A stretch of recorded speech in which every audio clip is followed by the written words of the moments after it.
Aqui é a Luciana do Beco das Palavras de novo. Dessa vez eu vim falar sobre o livro que eu comecei a ler agora e eu não vou terminar esse mês, eu tenho certeza que não. Motivo: o livro tem mais de 1000 páginas e eu não tenho todo o tempo do mundo pra estar lendo ele. Até porque eu tenho 2 empregos, pra quem não sabe, então vai ser entre um emprego e outro, um dia de folga e outro. E aí eu vou conseguir deitar na cama e ficar lendo meu livrinho tranquilo. E esse livro é o Ulisses!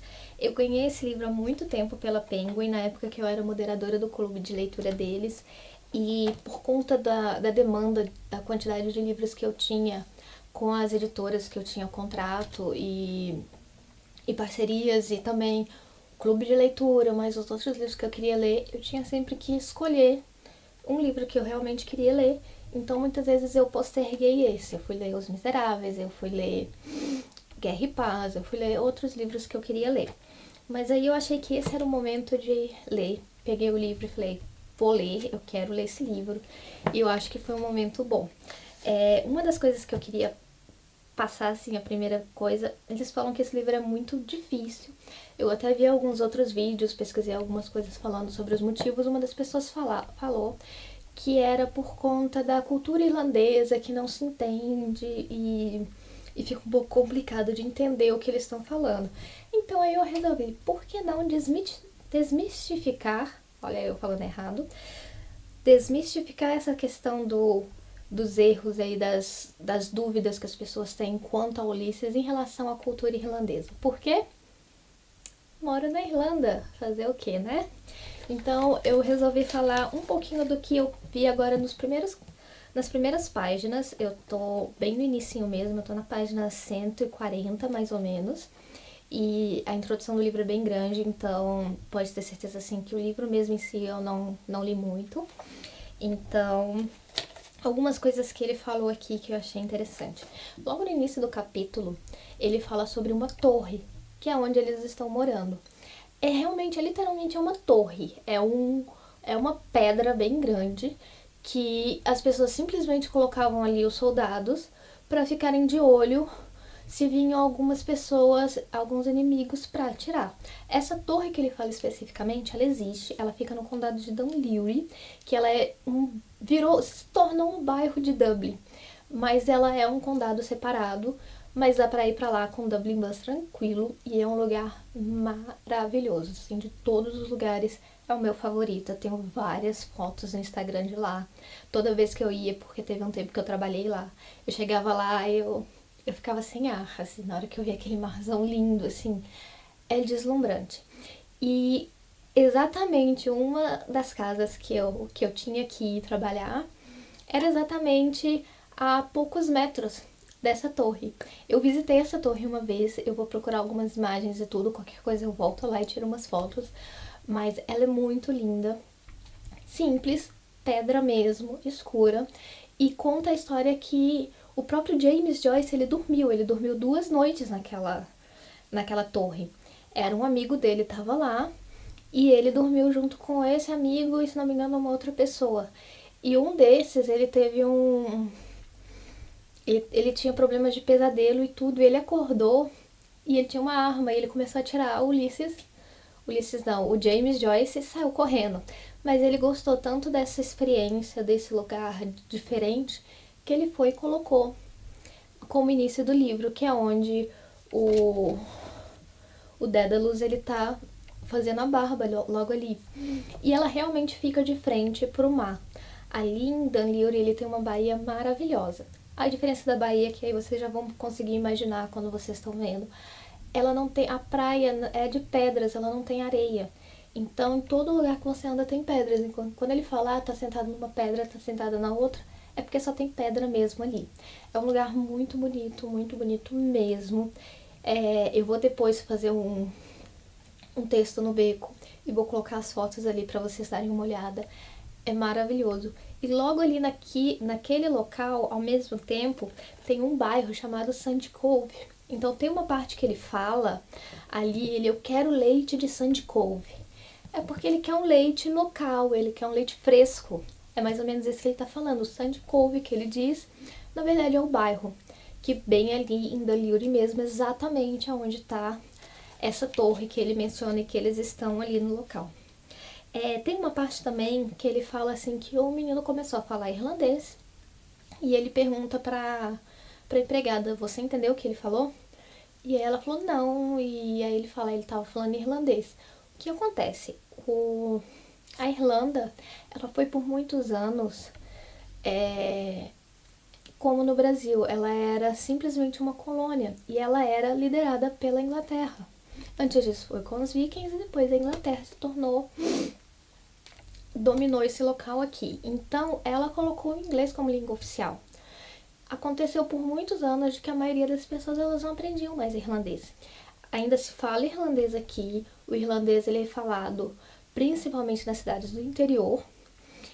Tem pessoas que nascem, aprendem primeiro o irlandês e só depois, quando vão para a escola, elas vão aprender o inglês, mas principalmente aqui nessas regiões das cidades maiores, Dublin, Galway, Cork, as pessoas aprendem o inglês e algumas delas aprendem o irlandês quando elas vão para as escolas que são chamadas escolas irlandesas, que são aquelas que ensinam todo o curso, matemática, português, história.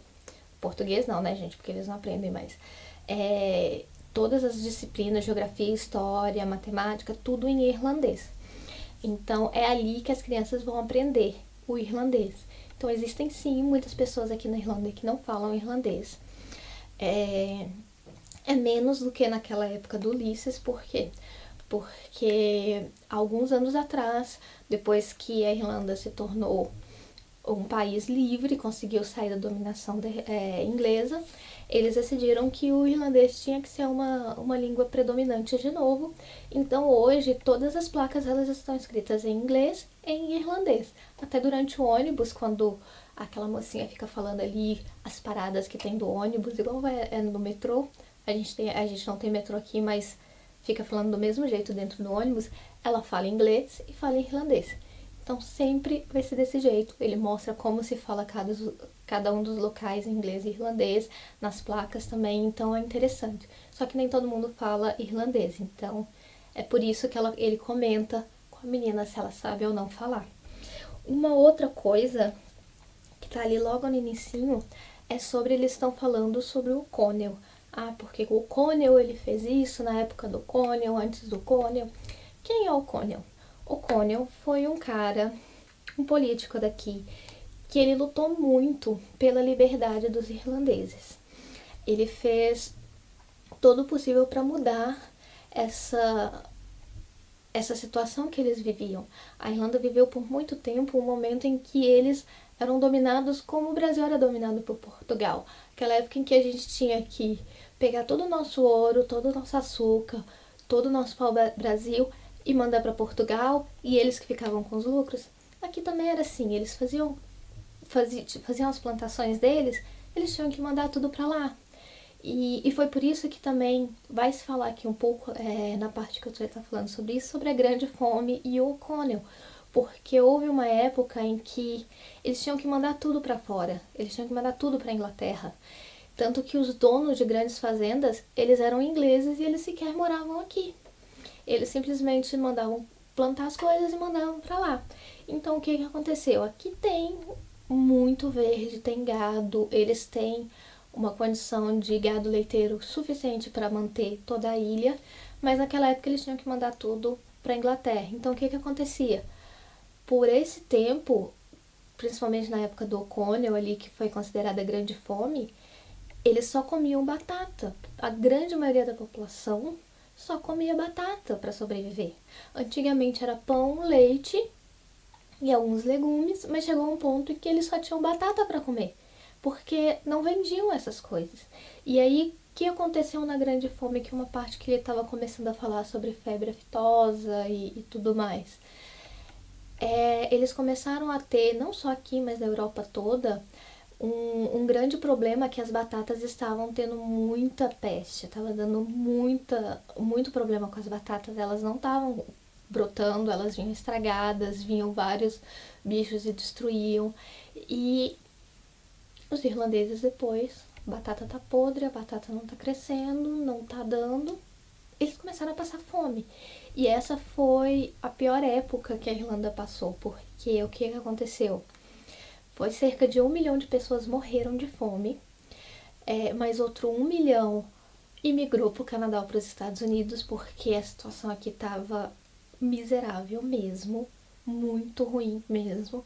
E a população irlandesa se reduziu a 20 a 25%. Pra vocês terem uma ideia, assim, foi tanta gente que morreu ou foi embora que ficou 20%, 25% da população aqui.